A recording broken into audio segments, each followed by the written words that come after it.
Sir अपना परिचय कुछ दीजिए। मैं डॉक्टर आदित्य अग्रवाल हूँ। जी। मैं वाइस चेयरमैन हूँ department of plastic aesthetic and reconstructive surgery eight Medanta the Medicity Gurugram. Sir अभी बात चल रही थी कि हेयर ट्रांसप्लांट हो या प्लास्टिक सर्जरी हो, तमाम चीज़ें जो इस तरह की हैं, उसमें बड़े खतरे भी दिखाई पड़ते हैं, क्योंकि कई चीज़ों के बारे में आपने ही बताया।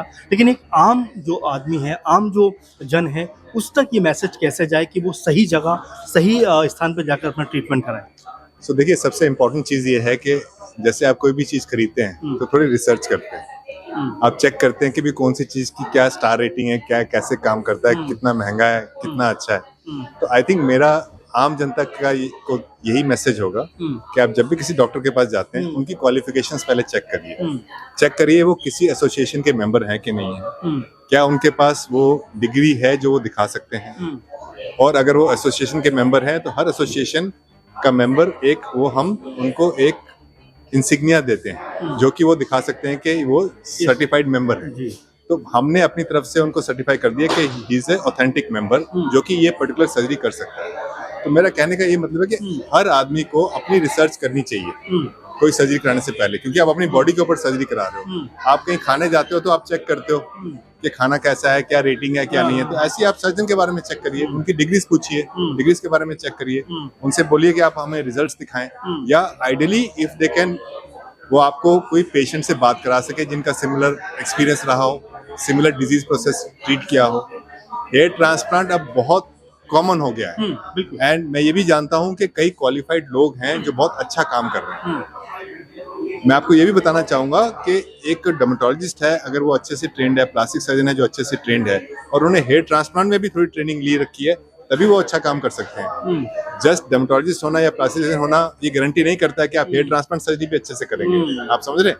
क्योंकि ये ना सब स्पेसिफिक सर्जरी है। जैसे एज ए प्लास्टिक सर्जन हम बहुत कुछ करते हैं, हम नाक करते हैं, हम आइज करते हैं, हम ट्रॉमा करते हैं, हम कटे हुए अंग को वापस लगाते हैं, बट उसके लिए हमें 12-13 साल की ट्रेनिंग चाहिए होती है, एक्सपीरियंस चाहिए होता है, अनुभव चाहिए होता है। तो इसीलिए हेयर ट्रांसप्लांट के लिए भी स्पेसिफिक अनुभव चाहिए कि आपने बाल किस तरह से निकालने हैं, बाल किस तरह से लगाने हैं। तो उसके लिए आपकी ट्रेनिंग बहुत जरूरी है। फॉर ले पब्लिक के लिए इम्पोर्टेंट है कि मिसलीडिंग एडवर्टीजमेंट जो होती हैं कि जी हम 15 रुपए में एक बाल लगा देंगे, आप 20 रुपए में एक बाल लगा देंगे, तो वो कहाँ कॉम्प्रोमाइज कर रहे हैं? वो क्वालिटी में कॉम्प्रोमाइज कर रहे हैं, वो सेप्सिस में कॉम्प्रोमाइज कर रहे हैं।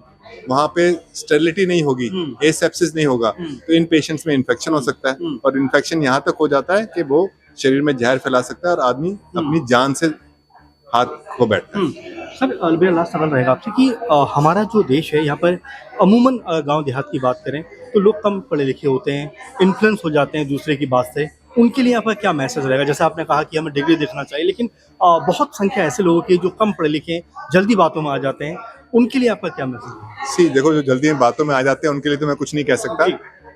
मेरा एज ए डॉक्टर मेरा एम यही रहता है कि हम पेशेंट को एजुकेट करें, आम जनता को एजुकेट करें। तभी हम आपसे भी संपर्क कर रहे हैं, बिकॉज आपके माध्यम से जो रीच है वो 10 फोल्ड हो जाती है। मैं 10 लोगों से मिलूंगा, आपके मीडियम से 10 लाख लोग के पास पहुंच सकते हो। सो बेसिकली मीडिया के साथ हम मिलकर काम करना चाह रहे हैं कि पेशेंट्स को एजुकेट करें। कोई ना समझ आदमी है तो उसको तो आप किसी भी तरीके से गाइड नहीं कर सकते, है ना? तो हमारा एम ये रहता है कि जो एटलीस्ट थोड़ी बहुत समझ रखता है उनको ये एजुकेट करें कि आप डॉक्टर की डिग्री चेक करें, डॉक्टर का क्या सेटअप है, क्योंकि ये ऐसे दुकान में बैठ के कहीं नहीं कर सकते। आपको एक ऑपरेशन थिएटर की फैसिलिटी चाहिए जहाँ स्टेरिलिटी होनी चाहिए, वहाँ पे एयर फ्लो सिस्टम होना चाहिए कि इन्फेक्शन बाहर से ना आ सके, ठीक है, और हर चीज स्टेरिलाइज्ड हो। आप ऐसे नहीं कि हाथ ऐसे धो के आप सर्जरी करने लग जाएं। हम लोग वो बीटाडीन स्क्रब से हाथ धोते हैं, फिर एक प्रॉपर तरीका होता है, ड्रेपिंग होती है, जो बॉडी पार्ट जहाँ ऑपरेट करते हैं उसकी सफाई की जाती है। स्किन में कोई कंडीशन तो नहीं है वो देखा जाता है। जिनको डैंड्रफ होती है उनमें हेयर ट्रांसप्लांट नहीं कर सकते, पूरा प्रोसेस है। तो आप समझिए कि स्टैंडर्ड ऑपरेटिव प्रोसीजर्स होता है। जैसे अगर आप कहीं जाते हैं तो आप पहले मान लीजिए आपने कहीं फ्लाई करना है तो आप पहले सामान पैक करेंगे, फिर एयरपोर्ट जाएंगे, फिर वहाँ चेक इन कराएंगे, फिर फ्लाइट में बैठेंगे, फिर वहाँ डेस्टिनेशन पहुंचेंगे। तो अगर आप इसी प्रोसीजर को भी स्टेप वाइज देखेंगे तो उसका प्रोसेस है। ये ऐसा नहीं है कि आप अपना झोला उठाया और चल गए कि चलो जी मैं जहाज में जाना है। सो प्रोसेस इसलिए इंपॉर्टेंट है कि उसको फिर कंसिस्टेंटली आपको अच्छे रिजल्ट्स मिले और अनटूवर्ड और अवॉइडेबल कॉम्प्लिकेशंस ना हो, क्योंकि इसमें कॉम्प्लिकेशन होता है तो आप जान से हाथ धो बैठेंगे या आप परमानेंटली डिसेबल्ड हो सकते हैं। सर एक लास्ट सवाल कि संस्था के बारे में कुछ बताइए, किस तरह से काम कर रहे हैं, क्या अवेयरनेस का प्रोग्राम चल रहे हैं, क्या क्या कुछ हो रहा है? सो जैसे मैं association of plastic surgeons of India की तरफ से हूँ। सो हम लोग की जो बॉडी है, हमारे पास अभी इस समय कम से कम 3000 प्लास्टिक सर्जन हैं जो हमारे मेंबर्स हैं। ठीक है, तो जैसे मैंने आपको बताया, मेंबर्स को हम एजुकेट करते हैं। हमारे पास एक वीडियो लाइब्रेरी है जिससे प्रोसीजर्स डिस्क्राइब्ड होते हैं और सारे मेंबर्स को ये हेल्प होती है कि कोई भी समय, किसी भी समय अगर कोई कॉम्प्लिकेशन होता है तो हमारा एक कॉम्प्लिकेशन सेल है, तो वो सीनियर डॉक्टर से बात कर सकते हैं, तो हम उनको हेल्प करते हैं सॉर्ट आउट करने में। साथ साथ हम पब्लिक अवेयरनेस भी करते हैं।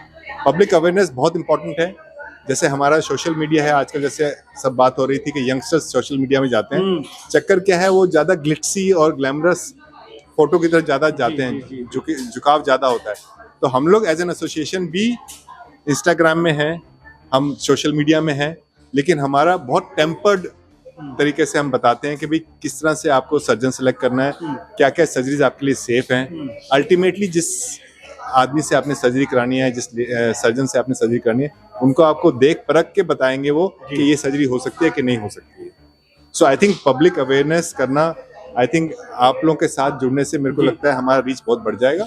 और हम अपनी तरफ से भी कोशिश कर रहे हैं, अपने मेंबर्स को भी बोलते हैं, और हम लोग के CMEs होते हैं, कंटिन्यूड मेडिकल एजुकेशन, जिसमें हम प्रोसीजर्स के बारे में डिस्कस करते हैं, पब्लिक को एजुकेट करते हैं, क्या क्या कंडीशंस हैं जो प्लास्टिक सर्जन करते हैं। सो ये सब चल रहा है, ऑनगोइंग प्रोसेस है।